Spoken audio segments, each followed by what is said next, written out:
একটা ছাগল কোরবানি করতে হলে কমপক্ষে বয়স লাগে 1 বছর। জোরে বলেন কত বছর? ছাগলের বয়স হলো 1 বছর।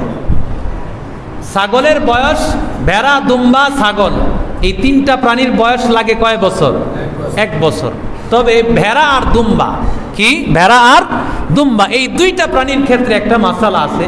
যদি ভেড়া দুম্বা দেখতে 1 বছর হয় নাই, কিন্তু মনে হয় যেন 1 বছর, মনে হয় যেন কি 1 বছর, ওই ভেড়া দুম্বা দিয়া কোরবানি করা যায়। কিন্তু ছাগল, এটা 6 মাসের ছাগল, যদি 1 বছর দেখতে মনে হয়, ওই ছাগল দিয়া কি হবে না? কোরবানি হবে না। ছাগল, ভেড়া, দুম্বার জন্য 1 বছর। গরু, মহিষ, এই 2টা প্রাণীর জন্য বয়স লাগবে 2 বছর। বয়স লাগবে কত বছর? 2 বছর বয়স লাগবে 2 বছর। আর উটের ক্ষেত্রে লাগবে বয়স 5 বছর।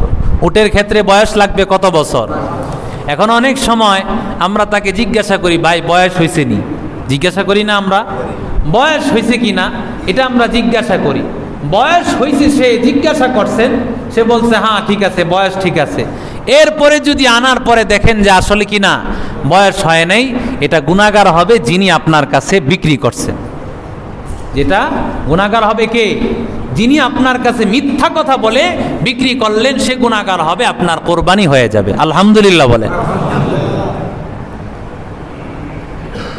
এখন যদি এমন হয়, গরু কিনার পরে হঠাৎ মনে করেন আপনার বাড়িতে কেউ মারা গেল, কিন্তু এখন এই মৃত্যুর সময়ে আপনার কি কোরবানির মন মানসিকতা আছে? গরু তো কিনে ফেলছেন, কিন্তু এই কোরবানির এই 3 দিন আপনার মন মানসিকতা ভালো না থাকার কারণে আপনি কোরবানি করেন নাই।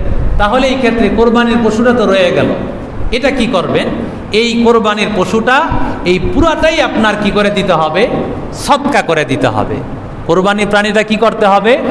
পুরা প্রাণীটাই। এটা আপনি খেতে পারবেন না। সদকার অর্থ তো বুঝেন, এটা খাওয়া যায় না। এটা হয়তো আপনি জবে করে সদকা করে দিবেন, বিলি করে দিবেন, অথবা আপনি পুরা গরুটাই কি করে দিবেন? সদকা করে দিবেন।